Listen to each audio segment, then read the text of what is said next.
Mainit na balita ngayong tanghali. Sabina mula sa National Bureau of Investigation, natanggap na ni Vice President Sara Duterte. Muling pagkakasundo nila ni Pangulong Ferdinand Marcos Jr. at VP Sara hindi na posible ayon sa Vice Presidente. Department of Justice nanawagan sa publiko na maging kalmado sa gitna ng alitan ng ilang opisyal ng gobyerno. Philippine National Police handang magbigay ng investigative support sa Senado laban sa mga personalidad na umano'y sangkot sa Pogo. Panukalan 2025 National Budget, sisimula na ang isalang sa Bicameral Conference ng Kongreso. At nasa 500 pamilya na apektuhan ng sunog na sumiklab sa Santa Cruz, Manila. Ilang persons deprived of liberty sa Manila City Jail inilikas. Magandang tanghali mga kasangbahay. Ngayon po ay araw ng Huwebes, November 28, 2024. Tayo po ay sabayang napapakinggan sa Radyo La Verdad 1350, ang UNTV Radio. At una sa mga balita ngayong tanghali. Sinampahan na ng reklamo ng Philippine National Police si Vice President Sara Duterte, hepe ng security escort nito at iba pa. Ayon kay PNP Public Information Office Chief Police Brigadier General Jean Fajardo, ito ay may kaugnayan sa insidente ng paglilipad kay Attorney Zulaika Lopez mula sa House of Representatives patungo sa Veterans Memorial Medical Center o VMMC. Narito ang report ni Leia Ilagan. Hindi nangingimi ang Philippine National Police na magsampa ng kaso anuman ang posisyon ng nakagawa ng paglabag sa batas. Ito ang binigyang diin ni Quezon City Police District Director, Police Colonel Melesio Buslig, nang maghain ng kaso laban sa pangalawang Pangulo. Nobody is above the law. So kung meron paglabag, ay ating sasampahan ng kaso. Sa video sa paglilipat sa Veterans Memorial Medical Center o VMMC, kay Attorney Laika Lopez, ang Chief of Staff ni VP Sara noong Sabado, makikita ang kinausap hanggang sa tila sinigawan ng Vice Presidente ang naka-uniforming pulis na nakilalang si Police Lieutenant Colonel Van Jason Villamor. Si Lieutenant Colonel Villamor ay isa ring doktor na siyang aalalay kay Attorney Lopez habang inililipat ito sa ospital. Makikita rin ang umano'y pagtulak ng lalaking nakasuot ng gray na polo shirt kay Lieutenant Colonel Villamor. Ayon kay PNP Public Information Office Chief Police Brigadier General Jean Fajardo, nakilala ito na si Colonel Raymond Dante Lachica, hepe ng Vice Presidential Security and Protection Group. Ang insidente hindi kayang palampasin ng PNP.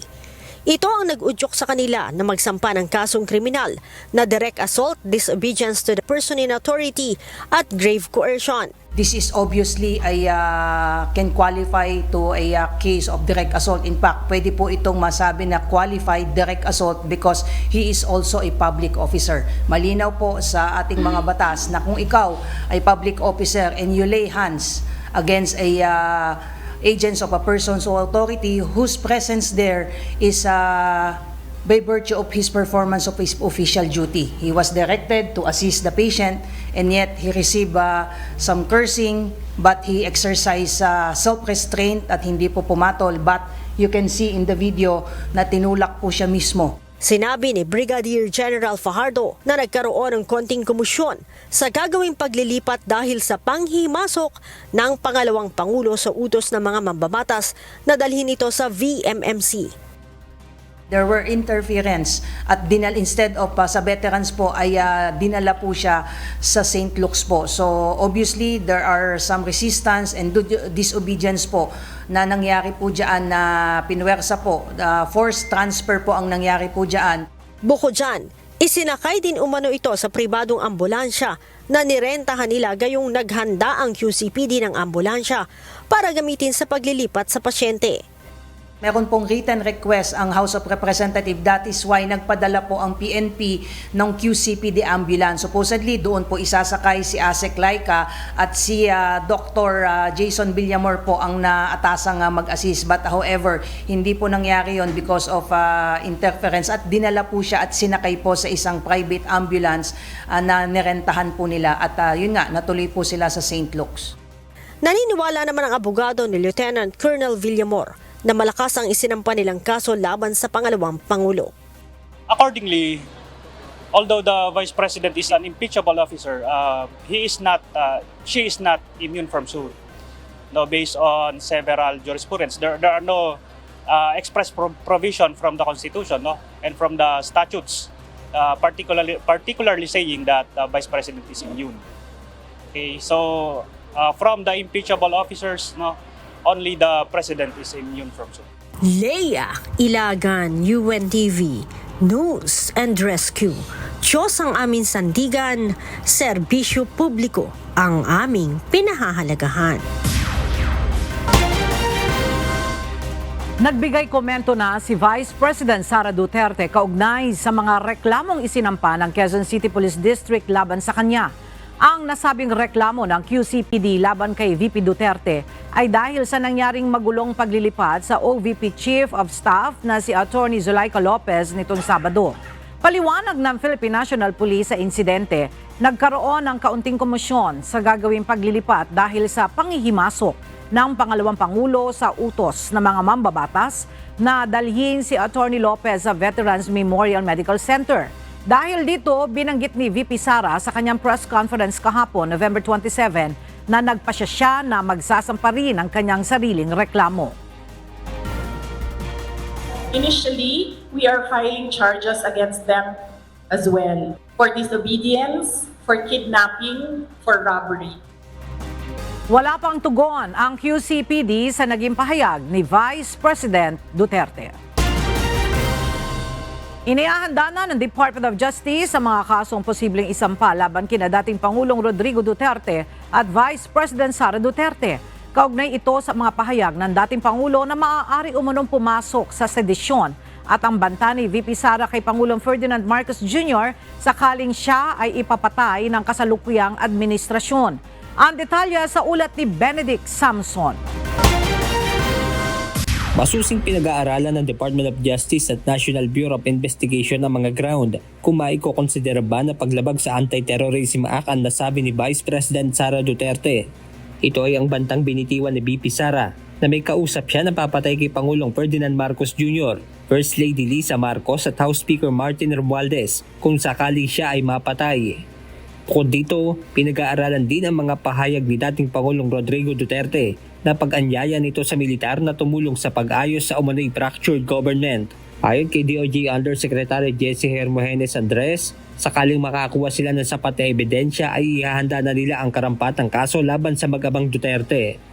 We will do a complete case build-up and only when there is sufficient evidence will we file the necessary criminal case against anybody who violates the law, no matter what position you may have, no matter how high you are in the country, no matter what kind of influence that you wield, we will apply the full force of the law to everyone without any distinction. No one is above the law. Seryoso kung ituring ng DOJ ang usapin, kung kaya't hindi lang ang NBI ang kanilang inatasan sa pagtukoy sa umano'y asasin. Tinukoy na po natin ang isang task force sa NBI na tutugon dyan po sa bagay na yan. At this will be, I will reveal to you something very important, this will be a whole of government approach. Hindi po limitado yan sa NBI, hindi po limitado yan sa Department of Justice, hindi po limitado yan sa Philippine National Police. Samantala, tiniyak naman ng National Bureau of Investigation na magiging pata sila sa gagawing pag-iimbestiga. Actually, iimbestigahan din namin, tatanungin din namin si VP Sara, sino ba yung nagte-threat sa kanya? Meron ba talaga siyang threat? Tutulungan din namin siya. Kasama po yan sa mandato namin. Imbestigahan ang any threat, assault on the person of the President, Vice President down hanggang sa Chief Justice. Amin yan, including the media. primary jurisdiction ng NBI. Benedict Samson, UNTV News and Rescue. Diyos ang aming sandigan, serbisyo publiko ang aming pinahahalagahan.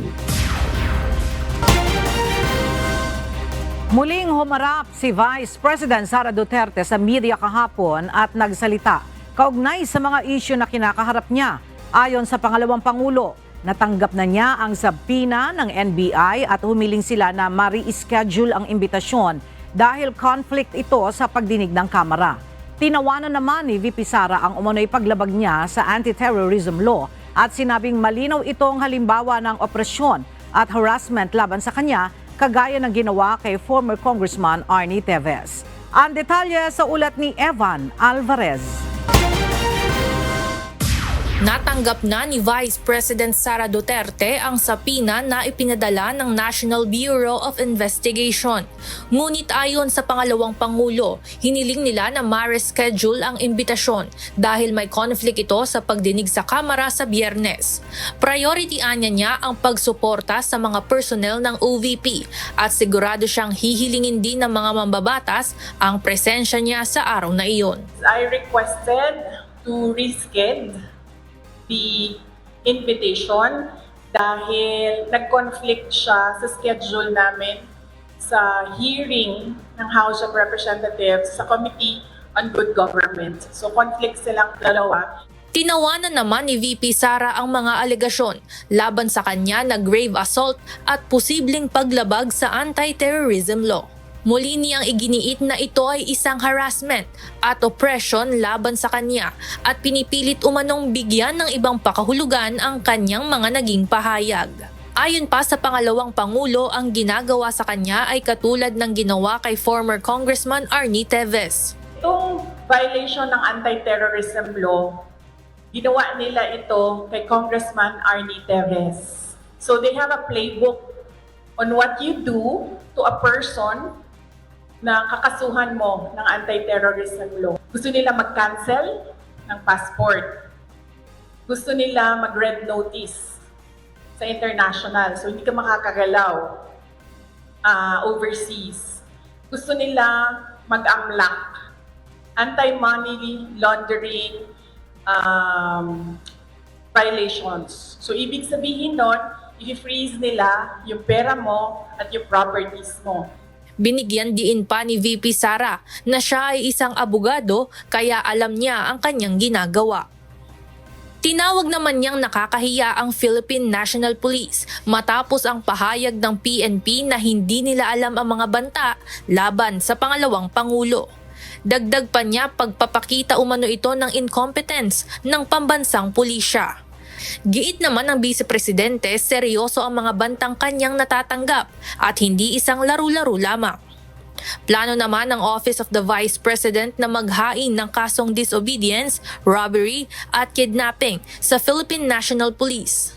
Kasunod ito ng nangyaring tensyon noong weekend sa Veterans Memorial Medical Center kung saan dinala si OVP Chief of Staff Attorney Zuleika Lopez dahil sa panic attack. Nang tanungin kung may pag-asa pa bang magkaayos sila ni Pangulong Ferdinand Marcos Jr., ayon kay VP Sara, I really believe that we have reached the point of no return. And it is clear, ma'am, na parang they are really going after me. At gusto talaga nila akong tanggalin sa posisyon. And totoo talaga yung mga sinasabi ko na threats sa akin. Muli ring nabanggit ni VP Duterte si House Speaker Martin Romualdez at sinabing gustong mag-vice presidente nito. Alam naman ni VP Duterte ang umano'y impeachment case na inihanda sa kanya ng House of Representatives at ang kanyang reaksyon dito. Well, they can always try na mag-impeachment. They can always gumastos at magwaldas ng pera ng gobyerno para i-impeach ang Vice President. Kung yan ba naman ang gusto nila, magwaldas naman ng waldas ng pera at pagtakpan ang kakulangan at pagsisinungaling ng administrasyon. Para lang hindi mapansin ng mga tao na maraming mga pangako ang napako ay babanatan at babanatan nila ako. And then they can try. And then let's see. Diba? If I get impeached, then that is my end. Ivan Alvarez, UNTV News and Rescue. Diyos ang aming sandigan, serbisyo publiko ang aming pinahahalagahan. Nilinaw ni Armed Forces of the Philippines Chief of Staff General Romeo Brawner Jr. ang ulat hinggil sa pagbawi sa ilang military personnel na miyembro ng Security and Protection Group ni Vice President Sara Duterte. Ayon kay Brawner, papalitan ng bagong contingent mula sa AFP at PNP ang security personnel na ipina-recall para harapin ang isang sabina mula sa Philippine National Police. Muli namang iginiit ng general na mananatiling loyal ang AFP sa saligang batas at hindi sila makikialam sa hidwaan sa politika ng mga Duterte at Marcos. Nagbabalik si Ivan Alvarez. Kinumpirma ni Armed Forces of the Philippines Chief of Staff General Romeo Brawner Jr. na may ire-recall na military personnel mula sa Vice Presidential Security and Protection Group. Sa panayam sa media sa Camp Aguinaldo kahapon, sinabi ni General Brawner na aalisin muna ang ilang military personnel na nagbabantay kay Vice President Sara Duterte matapos silang maisyuhan ng sapina mula sa Philippine National Police. Hindi naman sinabi ng AFP Chief kung ilang military personnel ang babawiin mula sa VP Security Group at kung para saan ang sapina mula sa PNP. The reason why we are doing this is because we received a subpoena from the Philippine National Police, no? At iimbestigahan yung mga members ng VP-SPG. Hindi pa namin alam yung specifics nung kaso, no, or yung investigation.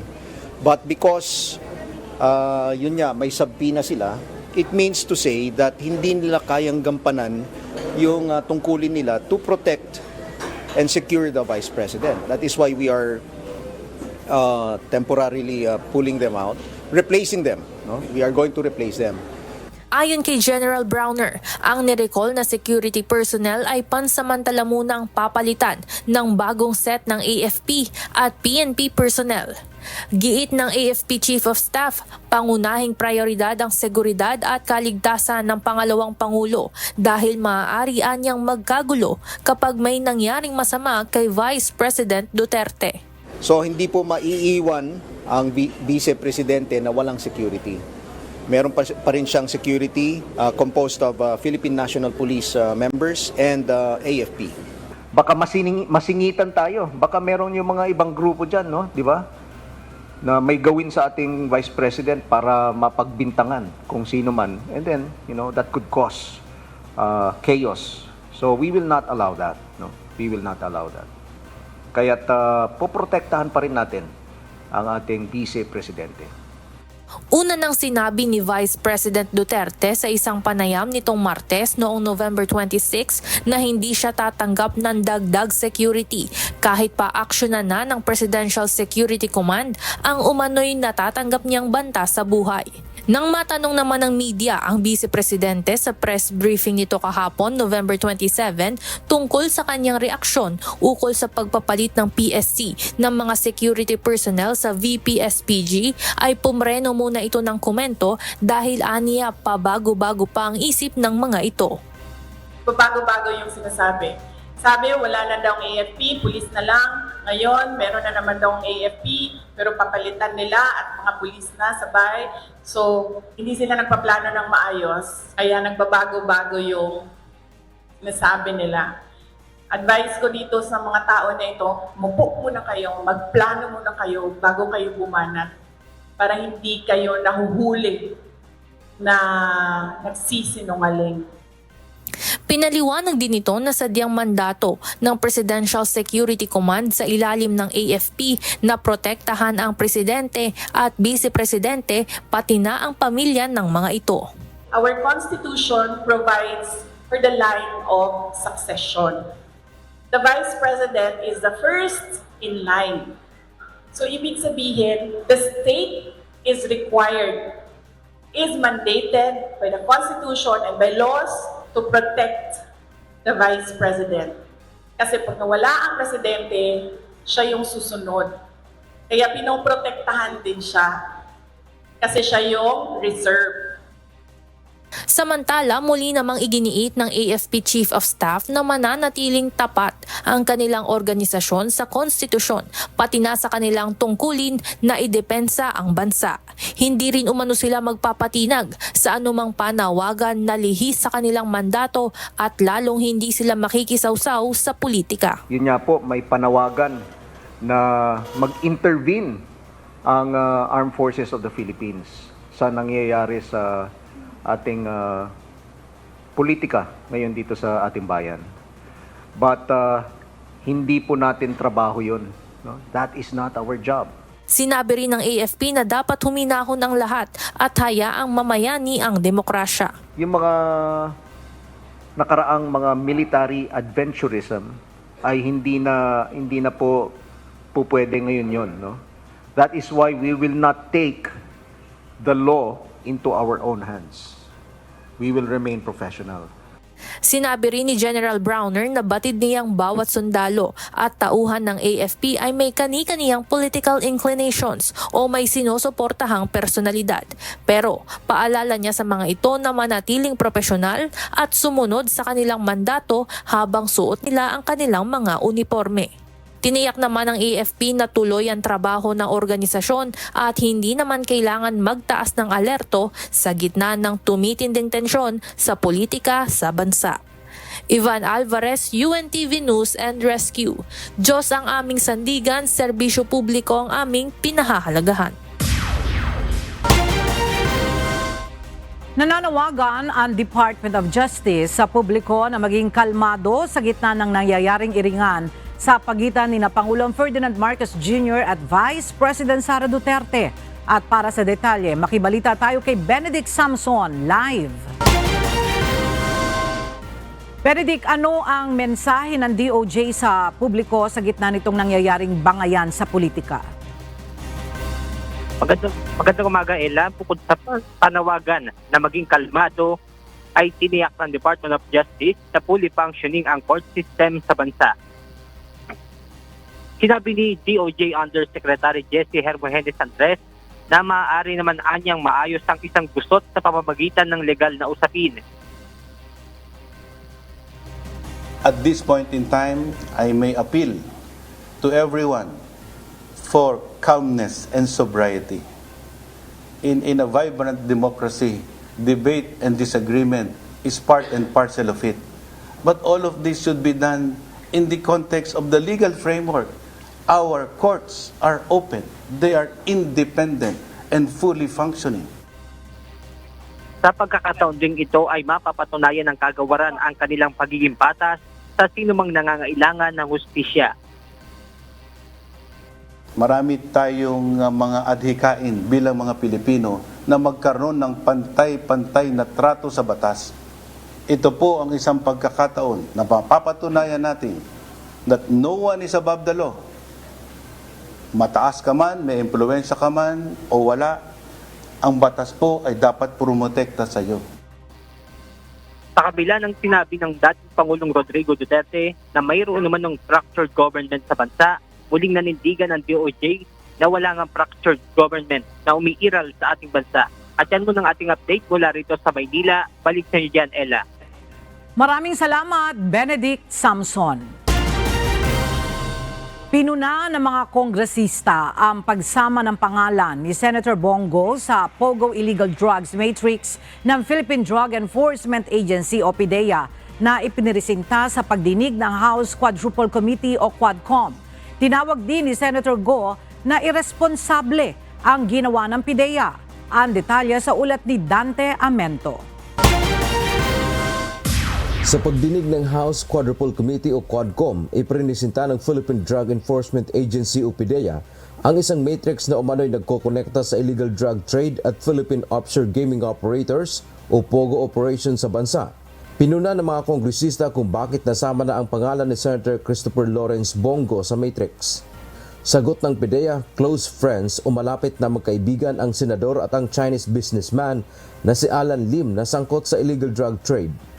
Sinabi niyo kanina, si Alan Lin ay involved sa illegal drugs.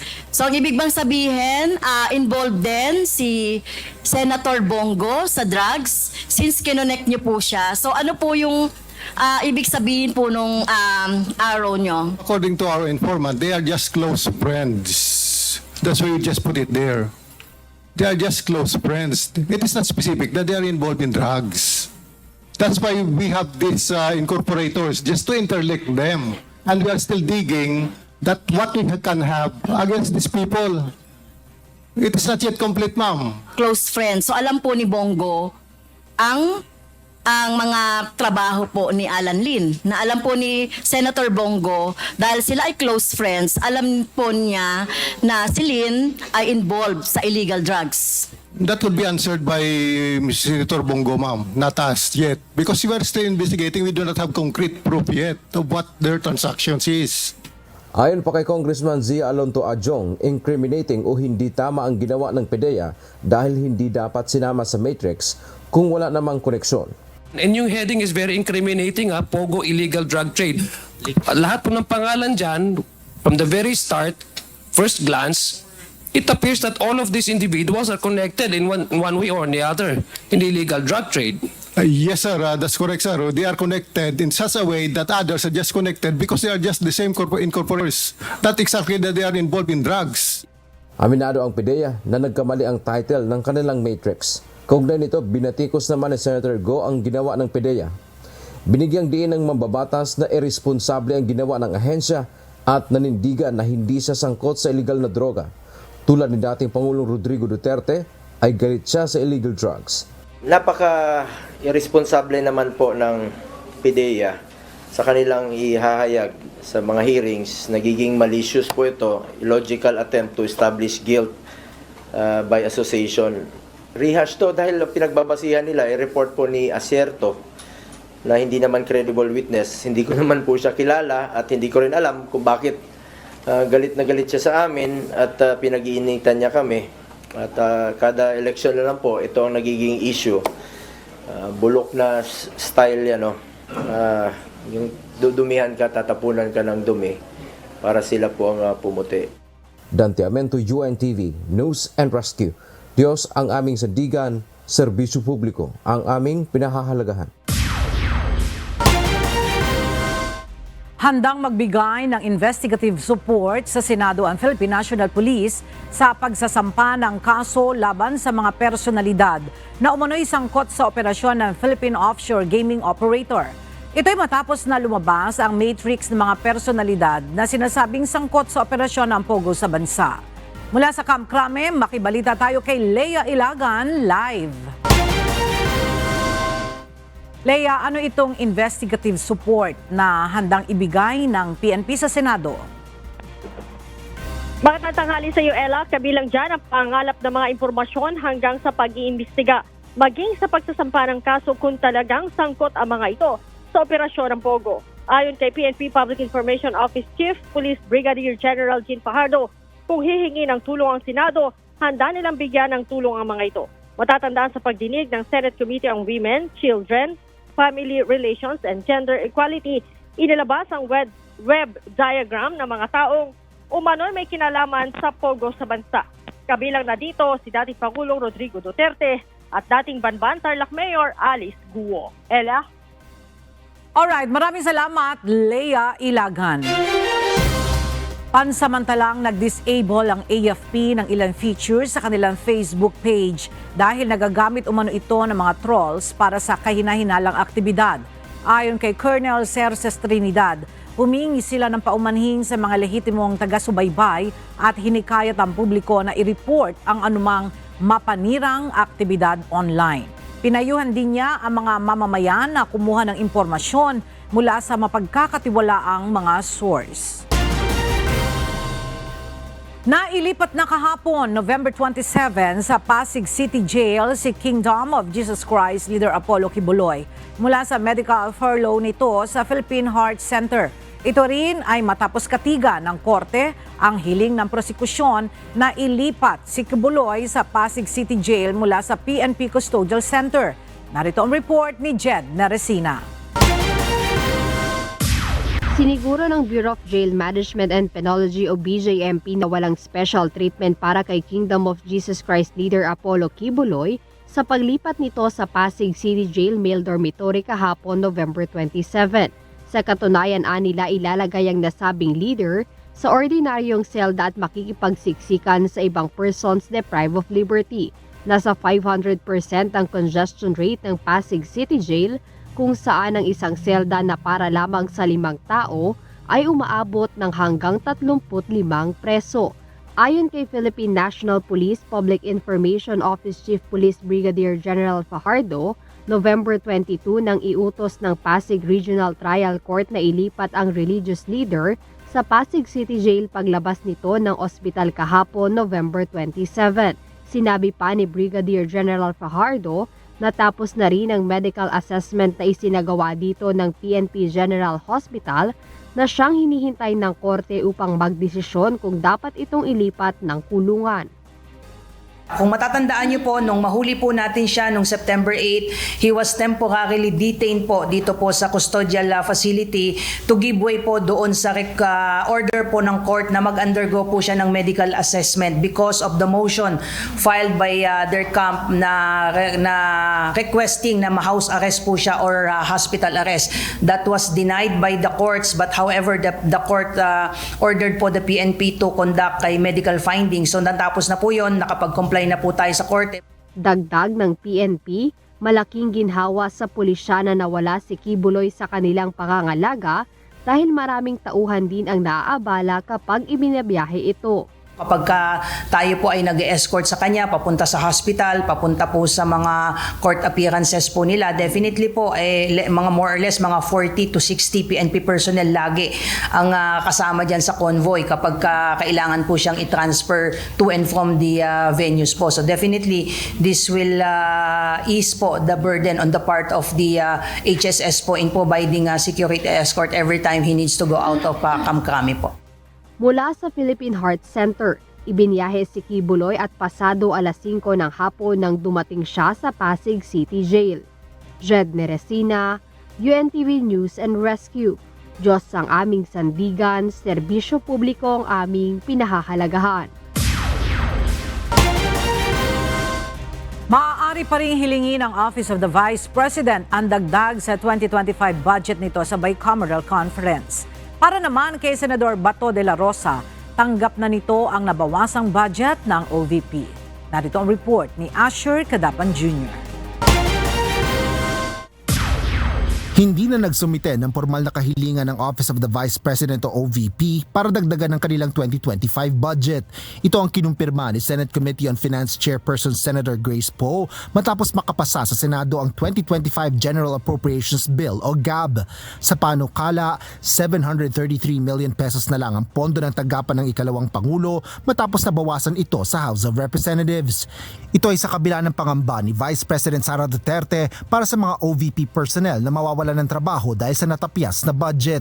Alam naman natin dito sa mga committee hearings, pagtataasan ng budget, kailangan meron manggagaling din sa kanila na breakdown na at justification bakit tataasan. So, hindi pa ito end of the line for the OVP budget. Malay natin, pagdating sa BICAM, meron na silang formal request and written letter na nagsasabing gusto nila kasi kailangan talaga nila itong mga programang ito. Gayunman, nilinaw ni Senador Poe na may magagamit pa rin namang pondo ang OVP para sa social services mula sa ipinasang panukalang budget. Sinigurado natin na yung mga socio-economic programs ng OVP ay nandun pa rin. In short, sa aming nakikita, capacitated pa rin ang OVP kasi dun sa kabuuan nilang budget, 600 million doon, pwede nilang gamitin for social programs. Gayunman, sinabi rin ni Senador Poe na nagkaroon naman ng caucus o pagpupulong ng mga partido sa mataas na kapulungan ng Kongreso kaugnay sa 2025 GAB. Ito ay lalo pat nauna nang nagpahayag si Senador Ronald Bato de la Rosa na igigiit niya ang pagbabalik kahit bahagi ng 2.03 billion pesos na original na panukalang pondo ng OVP. Ngunit matapos sa mga konsultasyon sa pagitan ng mga senador, sinabi ni De La Rosa na hindi niya na isusulong sa BICAM ang pagdadagdag sa OVP budget. Hindi ka nakalusot dito sa atin sa Caucus. Doon pa sa Baykam pa. So tanggap niyo na sir na hanggang 733 million na lang yung budget ng OVP. Ngayong araw, November 28, isasagawa ang unang Bicameral Conference Committee para sa panukalang 2025 national budget. Maghaharap dito ang ilang kinatawan ng lower at upper chamber at inaasang pag-uusapan dito ang panukalang budget para sa OVP. Asher Kadapan Jr., UNTV News and Rescue. Diyos ang aming sandigan, serbisyo publiko ang aming pinahalagahan. Pinuna ng isang grupo ng transport at mobility advocates ang umano'y kulang na pondong inilaan sa Department of Transportation para sa active infrastructure na nagkakahalaga ng nasa 60 million pesos. Ayon sa grupo, hindi ito sasapat sa Metro Manila pa lamang para sa mga proyektong may kaugnayan sa kapakanan ng mga commuter. Mula sa Quezon City, alamin natin ang detalye kay JP Nunez live. JP, ano ang hinaing ng grupo kaugnay sa budget ng DOTR sa 2025? Ella, ang hinaingan nila ay nakukulangan sila doon sa nakalaang pondo para sa active transport infrastructure. Ayon sa kanila, tila hindi na ikonsidera yung vulnerable sector doon sa mga proyekto. Yan yung mga senior citizens, yung mga commuter at saka yung mga gumagamit ng bisikleta. Pinuna ng Move As One Coalition ang 60 million pesos na pondong nakalaan sa DOTR para sa active transport infrastructure sa 2025. Ayon sa grupo, kulang na kulang ito kumpara sa proposal nila na higit 20 billion pesos. Nasa 94% umano ang diferensya. Ang pondo sa active public transportation ay inilalaan doon sa mga istruktura para sa mga pedestrian, commuter at mga bicycle users. Ayon sa grupo, sa budget na nakalaan sa 2025, kulang pa ito sa Metro Manila pa lamang. Kailangan nila ng mas malaking pondo para sa mga pagpapagawa ng footbridge at mga public terminals. Gayon din ang paglalagay ng ligtas na mga bicycle lanes. Taon-taon nila ay dumadami ang mga gumagamit ng bisikleta papunta sa trabaho. Kaya dapat din nilang bigyang prioridad ang paglalagay ng mga protected bike lanes. Samantala, naniniwala din ang grupo na hindi naging maayos ang proyekto ng DOTR sa paglalagay ng mga elevator sa EDSA busway. Hanggang ngayon ay hindi pa rin ito nagagamit ng publiko, gayong kinakailangan ito ng mga persons with disability at mga senior citizen na hirap nang umakyat sa mga footbridge. Ella, sa ngayon, sinusubukan pa nating makakuha ng pahayag sa DOTR hinggil nga dito sa puna ng isang grupo na ito, itong Move As One Coalition. Sa ngayon, yun muna ang ating latest live mula dito sa Quezon City. Balik sa iyo, Ella. Maraming salamat, JP Nunez. Isasalang na sa Bicameral Conference Committee ngayong araw ang panukalang 6.352 trillion pesos na national budget para sa taong 2025. Maghaharap dito ang ilang mambabatas mula sa mataas at mababang kapulungan ng Kongreso upang pagtugmain ang pagkakaiba sa mga bersyon ng panukala. Para sa update, may report si Asher Kadapan Jr. live. Asher, ano ang mga pangunahing inaasahan tatalakayin sa BICAM? Ella, ang panukalang pondo para sa ayuda para sa Kapos ang Kita program o AKAP ang isa sa pinaka-inaasahang pag-uusapan dito sa unang araw ng Bicameral Conference Committee. Bukod pa dyan ang budget para sa Office of the Vice President o OVP na posibleng ang magbago pa sa pagsasipinal ng House Bill number 10800 o ang 2025 General Appropriations Bill o GAB.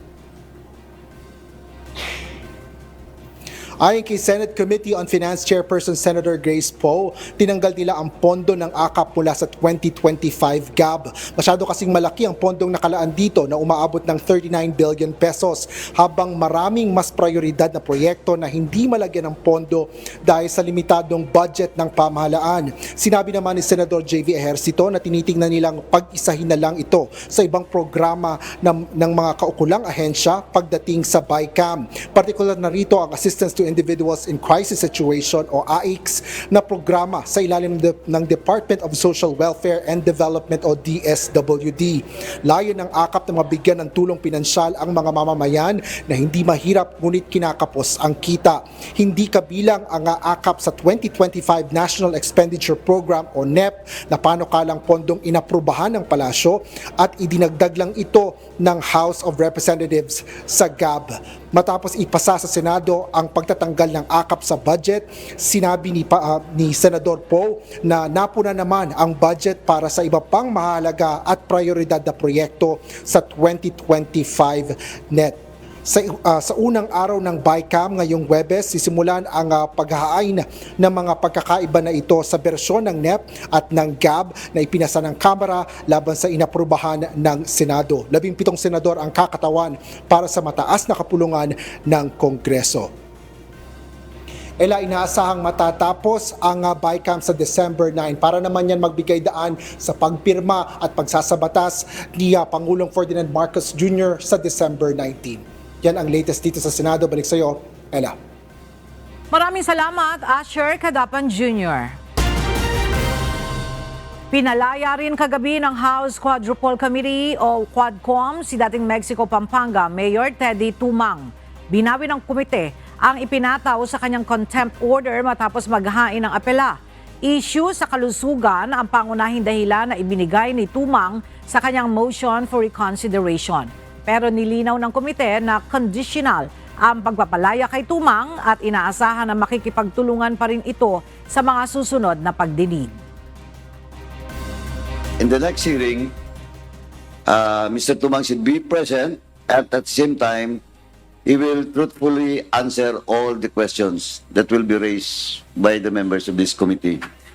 With that, Mr. Chairman, I move to lift the order of contempt for Mr. Teddy Tumang. Diniskwalipika ng Commission on Elections o COMELEC 2nd Division bilang aspirant sa pagkakongresista si dating Caloocan City 2nd District Representative Edgar Egay Erice.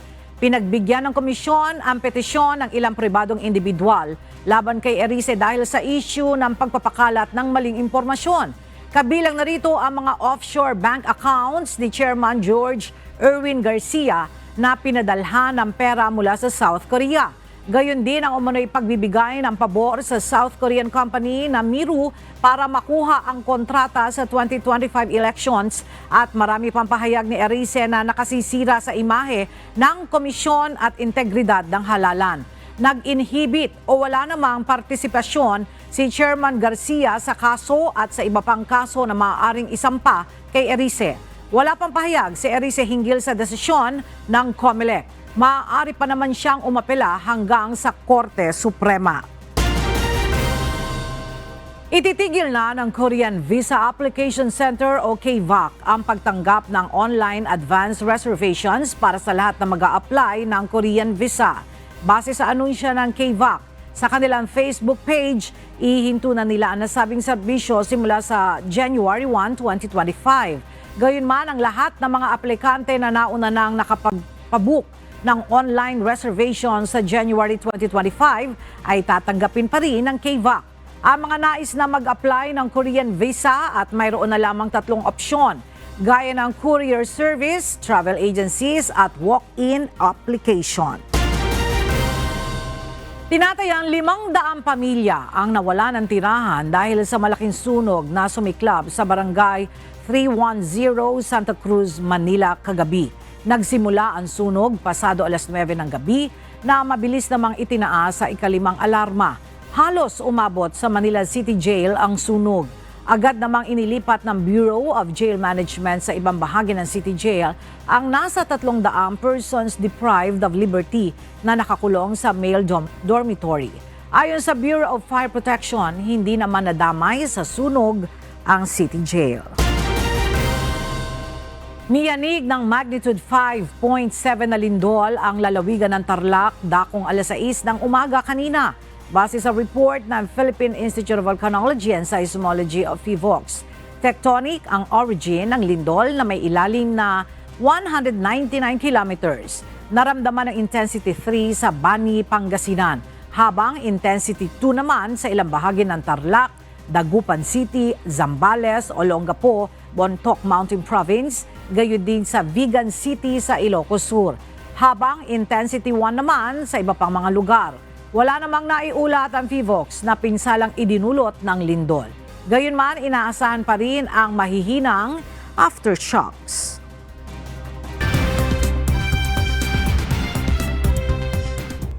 Epektibo ngayong umaga, 4 a.m. local time sa Israel, magsisimula ang tigil putukan sa pagitan ng Israel at Hezbollah matapos na mapagkasundo ng US at France ang dalawang panig. Nakasaad sa nasabing kasunduan ng isang permanenteng paghinto ng labanan sa hangganan ng Israel at Lebanon na pumatay sa libu-libong tao mula nang magsimula ang hidwaan sa Gaza noong nakaraang taon. Ayon kay US President Joe Biden, magpapadala ang Lebanon ng 5,000 sundalo upang tiyakin ang seguridad habang magpapaliban ng puwersa ang Israel. Magtutulungan ang mga puwersa ng Estados Unidos, France at United Nations Interim Force in Lebanon o UNIFIL upang matiyak ang pagsunod sa ceasefire ngunit hindi ipadadala ang mga puwersang militar ng US sa rehiyon. Just spoke with the Prime Minister of Israel and Lebanon. I'm pleased to announce that their governments have accepted the United States proposal to end the devastating conflict between Israel and Hezbollah. Planong patawan ni US President-elect Donald Trump ng 25% na taripa ang mga inaangkat na produkto mula Mexico at Canada. Ayon sa mga eksperto, magdudulot ito ng pagtaas ng presyo lalo na sa sasakyan, alak at produktong pang-agrikultura. Maaari naman itong itulak pataas ang inflation sa 3.7% sa 2025. Nakatanggap ng magkahalong reaksyon mula sa publiko at sektor ng negosyo ang naturang hakbang. Nagbabala naman ang ilang ekonomista na maaari ito magdulot ng trade war sa pagitan ng tatlong bansa. Nagbabala si Dr. Wang Xiaolong, ang ambassador ng China sa New Zealand, na ang posibleng paglahok ng bansa sa AUKUS ay maaari magdulot ng negatibong epekto sa kanilang ugnayan. Ang AUKUS ay itinatag noong 2021 upang labanan ang lumalaking impluensya ng China sa Asia-Pacific. Ayon kay Wang, ang pagkakasangkot ng New Zealand sa kasunduang ito ay maaaring magpataas ng tensyon sa rehiyon. Ayon naman kay New Zealand Prime Minister Christopher Luxon, hindi pa tiyak kung sasali ang bansa sa AUKUS dahil patuloy pa itong pinag-aaralan ng pamahalaan.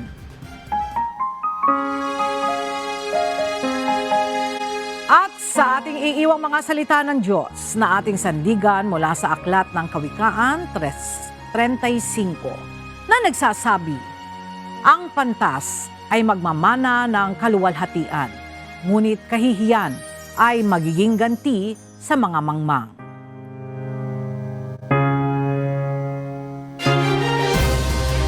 At yan ang mga balitang aming tinutukan at inaksyonan. Dahil sa aming pagbabalita, una ang pagkalinga sa kapwa. UNTV News, may balita saan mang panig ng daigdig at dito sa UNTV. Diyos ang aming sandigan, serbisyo publiko ang aming pinahahalagahan. Magandang tanghali.